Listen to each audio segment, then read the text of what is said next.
మరి రాజుల 2వ గ్రంథము 5వ అధ్యాయం, పరిశుద్ధ గ్రంథంలో నుంచి రాజుల 2వ గ్రంథము 5వ అధ్యాయం 27వ వచనాన్ని మనం జ్ఞాపకం చేసుకుందాం.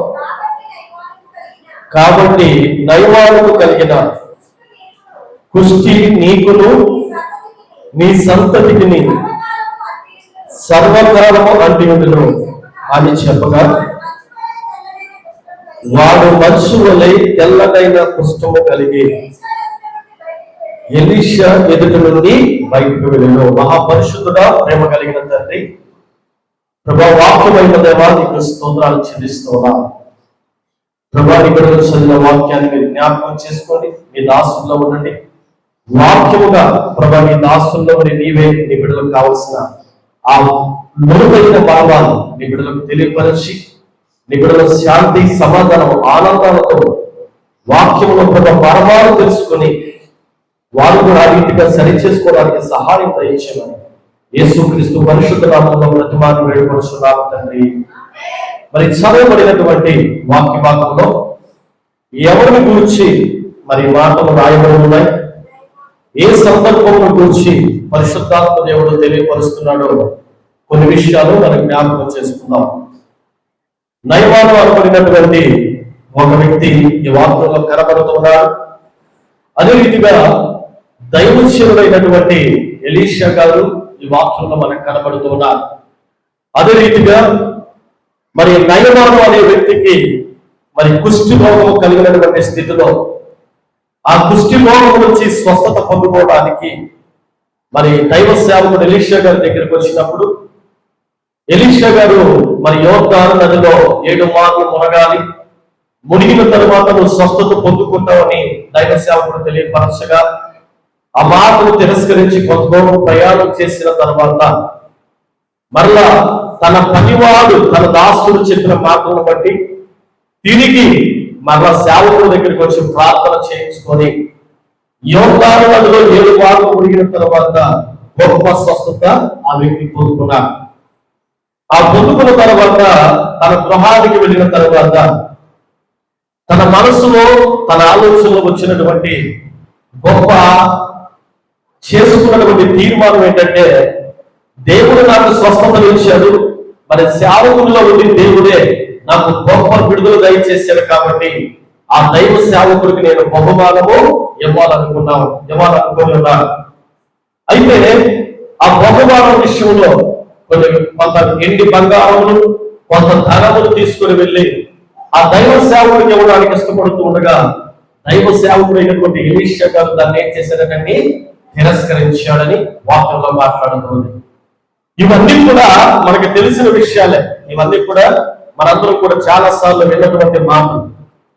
అయితే వీళ్ళిద్దరి మధ్యలో మరొక వ్యక్తి ఆ సేవకుడి శిష్యులుగా ఉంటాడన్నా. ఎవరా వ్యక్తి? గెహాజీ అనబడినటువంటి వ్యక్తి. అయితే ఆ దైవ సేవకుడు నయమాను ఇచ్చిన బహుమానం తిరస్కరించడం ద్వారా మరి ఆ నయమాను తిరిగి వెళ్తూ ఉండగా ఈ గెహాజీకి ఒక ఆలోచన వచ్చింది. గెహాజీ మనసులో ఒక తలంపు వచ్చింది. మరి దైవ సేవకుడు తిరస్కరించాడు, కానీ ఆ ధనము నాకుంటే నేను చాలా ఆస్తిపరుడు అవుతాను, చాలా ఘనమైన వ్యక్తిగా నేను పిలువబడతానని చెప్పేసి ఆ వ్యక్తి నయమాను దగ్గరికి వెళ్ళి తను ఇచ్చినటువంటి బహుమానం తీసుకొని తన ఇంటిలో దాచుకొని మరలా ఎలీషా గారి దగ్గరికి వచ్చి నిలబడటం మనం చూస్తూ ఉన్నాం. ఆ సమయంలో ఎలీషా గారు అడుగుతున్న మాట ఏంటంటే, ఇదిగో నీవు ఎక్కడికి వెళ్ళి వచ్చావునంటే, అయ్యా నేను ఎక్కడికి వెళ్ళలేదు, ఎక్కడే ఉన్నాను, ఈ స్థలంలోనే ఉన్నానని చెప్పగానే దైవ సేవకుడు ఏమంటున్నాడని, నా ఆత్మ నీతో రాలేదా? నా ఆత్మ నీతో వచ్చింది కదా, ఎందుకు దేవుడిని మోసం చేస్తున్నావు? నన్ను ఎందుకు మోసం చేస్తున్నావు? ఇదిగో నయమాను విడిచి వెళ్ళినటువంటి కుష్టి రోగం ఏదైతే ఉందో ఆ కుష్టి రోగము నీకును నీ సంతానములకు సంభవించును గాక అనగానే మనసు అనే తెల్లని కుష్టి ఆ గెహాజీకి వారి సంతానానికి పుట్టినట్లుగా మనం చూస్తున్నాం. ఇప్పటి వరకు వాక్యంలో మూల భాగాన్ని మనం చూస్తూ ఉన్నాం. ప్రియమైన బిడ్డలారా, ఈ వాక్యాన్ని చదివినప్పుడు గెహాజీ ఏం సంపాదించుకున్నాడు, దేనికోసం ప్రయాసపడ్డాడు, దేని కొరకు ఆయన ప్రయాస ఉందని మనం జ్ఞాపకం చేసుకోగలిగితే, ప్రవక్త అయినటువంటి దైవ సేవకుడైనటువంటి ఎన్నో అద్భుత కార్యాలు చేసినటువంటి ఎలీషా గారికి శిష్యుడుగా ఉండి, ఆ ఎలీషా గారికి ఉన్నటువంటి అభిషేకం ఏదైతే ఉందో ఆ అభిషేకాన్ని పొందుకోవలసినటువంటి ఆ ప్రయాస కలిగినటువంటి ఈ వ్యక్తి ఆ ప్రయాసను పక్కన పెట్టట ఏ విషయంలో ప్రయాస కలిగి ఉన్నాడంటే ధనము విషయంలో ప్రయాస కలిగి ఉన్నాడని వాక్యం మాట్లాడుతుంది. నమ్మిన వారు దేవునికి స్తోత్రం చెల్లిద్దాం. హల్లెలూయా. దీనికి కొన్ని ముందు విషయాలు మనం జ్ఞాపకం చేసుకోగలిగితే, మనందరికీ తెలిసినటువంటి వ్యక్తి దైవోచనుడైనటువంటి ఏలియా గారు. అవునండి, ఏలియా గారు మనందరికీ కూడా చాలా సుపరిచితమైనటువంటి వ్యక్తి, ఎన్నో అద్భుత కార్యాలు చేసినటువంటి వ్యక్తి, దేవుడి యందు భయభక్తులు కలిగిన వ్యక్తి. ఆయన వాన కురువులు గాక అంటే వాన కురుస్తుందట, వాన ఆవులు గాక అంటే వర్షం ఏమవుతుందంటే ఆగిపోతాం. అంత గొప్ప ప్రవక్త దగ్గర ఎలీషా గారు శిష్యుడుగా ఉన్నాడని వాక్యం మాట్లాడుతుంది.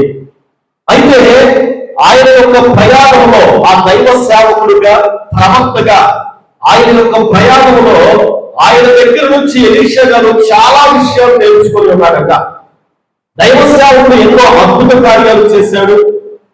ఎంతో మంది పైల ప్రవక్తలు కూడా ఆయన ముందు నిలవలేకపోయారు.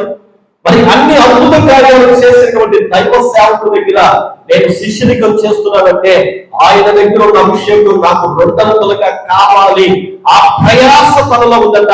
నీవు దేని కోసం ప్రయాస పడుతున్నావంటే, ఇదిగో నా యొక్క అభిషేకుడైనటువంటి నేను గురువుగా చేస్తున్నటువంటి ఆ దైవ సేవకుడు ఏలియా గారు ఎవరైతే ఉన్నారో ఆయన దగ్గర నుంచి నేను ఏం పొందుకోవాలంటే 2 పాలు అభిషేకం నేను పొందుకోవాలి. ఆ ప్రయాస నాకుంది, దానికోసమే నేను ఎదురు చూస్తూ ఉన్నానని ఆ వ్యక్తి మాట్లాడుతూ ఉన్నాడు.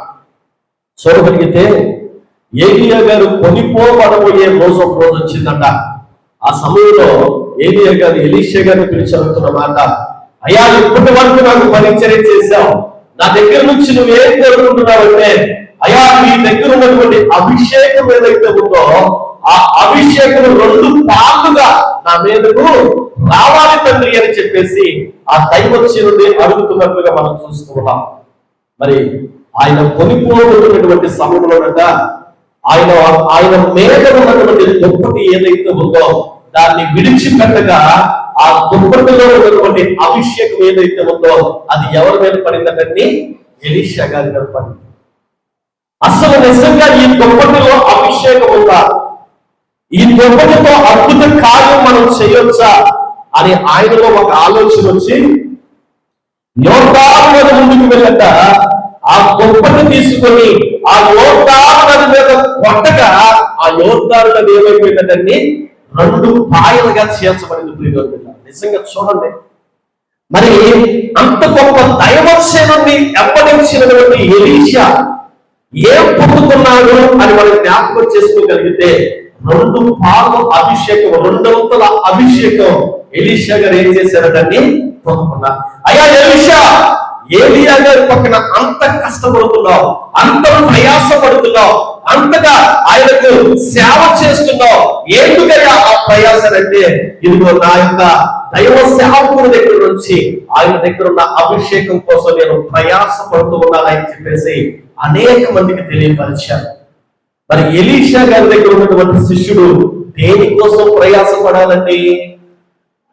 అమ్మా అమ్మా దేవుని ఆత్మ కోసం. అంటే ఎలీషా గారి దగ్గర 200 అభిషేకం ఉంటే ఆ 200 అభిషేకం 400గా మార్చబడి ఇదిగో ఆ విషయంలో నేను ప్రయాసపడాలి.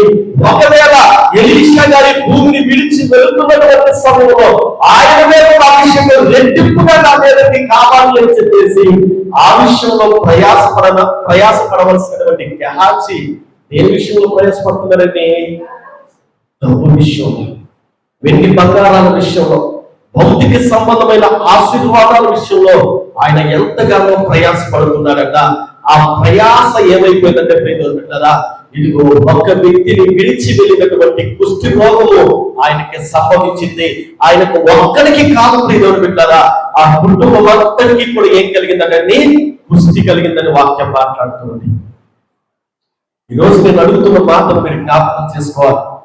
ఒక దైవ సేవకుని యొక్క శిష్యుడుగా గెహాజీ ప్రయాస ఏంటంటే, నా ప్రయాస ధనము, నా ప్రయాస ఎండి బంగారములు, నా ప్రయాస ఇదిగో అనేక రీతులుగా అందరూ నన్ను పొగిడే రీతిగా ఒక ఘనమైన స్థితిలో నేను ఉండాలి అనుకున్నాడు తప్ప, నా దైవజనుడి దగ్గర ఉన్నటువంటి 2 అంతల అభిషేకం ఏదైతే ఉందో అది 4 అంతలుగా నాకు కావాలని ఆ వ్యక్తి ఏం చేయలేదంటే కోరుకోవాలి.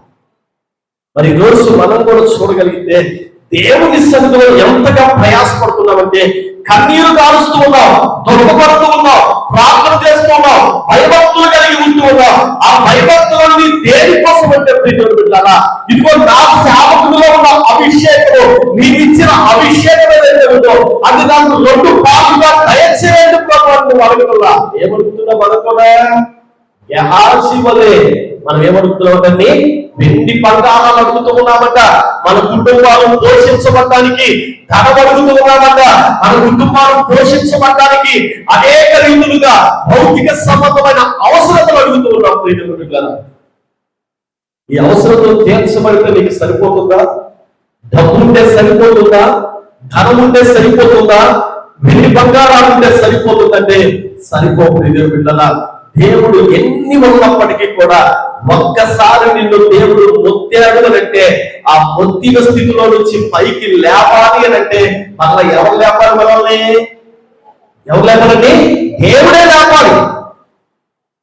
అది రోజు నువ్వేం కోరుకుంటున్నావు? దేవుని సన్నిధిలో నీ ప్రయాస దేని కోసం?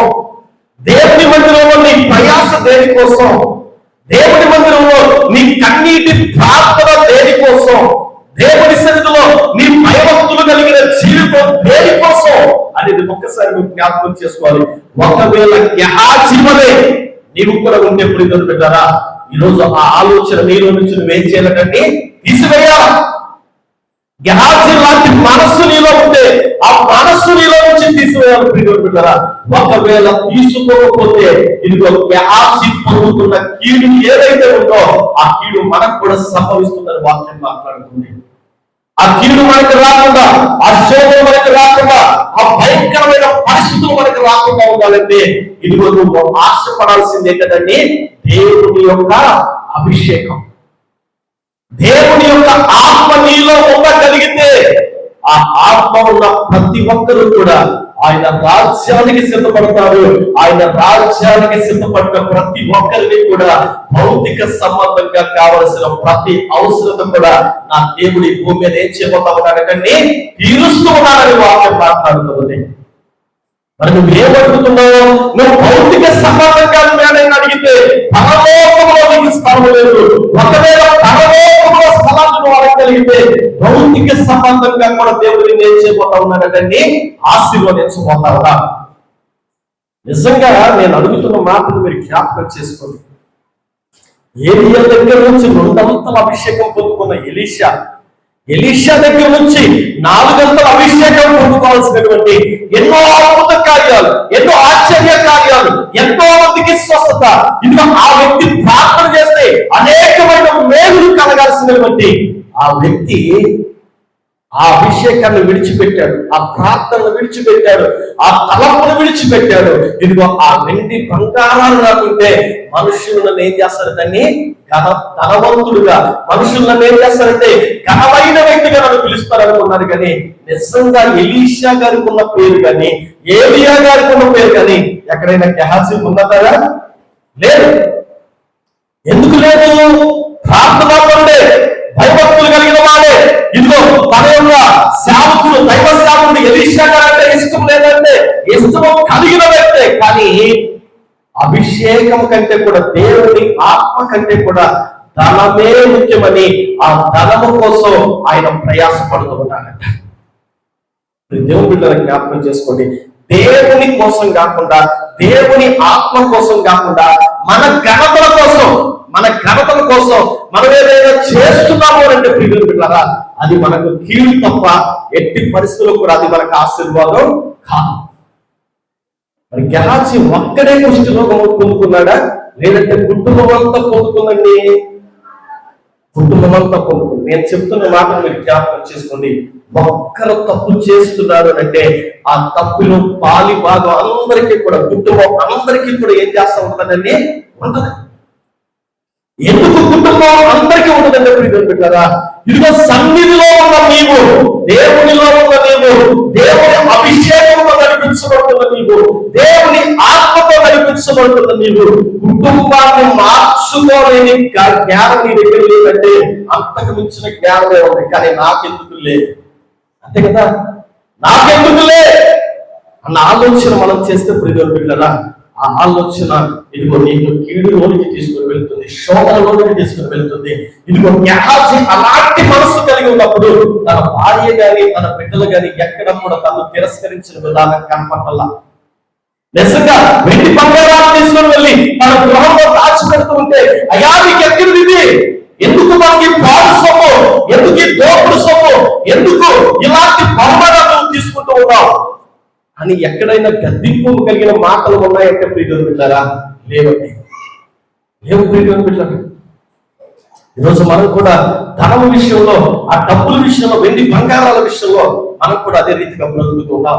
నేను అడుగుతున్న మాట ఒకటే, మీరు దేవుని సన్నిధిలో దేని కొరకు నీ ప్రయాసనంటే ఆయన ఆత్మ విషయంలో నేను ప్రయాస కలిగి ఉన్నారని మీరు చెప్పగలిగితే ప్రియులు బిడ్డలారా, అటు వారందరికీ కూడా నా దేవుడు వారిపై ఆయన ఆశీర్వాదం కుమ్మరించుగాక. హల్లెలూయా. రెండవదిగా చూడగలిగితే ప్రియులు బిడ్డలారా, రెండవదిగా చూడగలిగితే అపోస్తలులుగా పిలువబడుతున్నటువంటి 12 మంది శిష్యులు, యేసు ప్రభు 12 మంది శిష్యులు మనందరికీ తెలుసు. యేసు ప్రభు శిలువ మరణమై తిరిగి లేచిన తర్వాత తన తండ్రి దగ్గరికి వెళుతున్నటువంటి సమయంలో శిష్యులందరినీ పిలిచి ఒక మాట ఉన్నారు, మీరు సర్వలోకములకు వెళ్ళి ఏం చేయాలండి? సువార్తను ప్రకటించండి. ఏంటి ప్రకటించాలండి? సువార్తను ప్రకటించండి.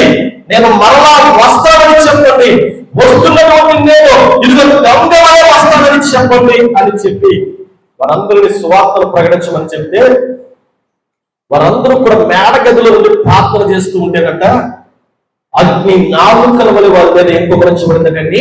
అభిషేకం కుమరించబడింది. మరి ఎక్కడికి వెళ్ళినా అనేక చోట్ల అనేక మంది రక్షించబడ్డారట.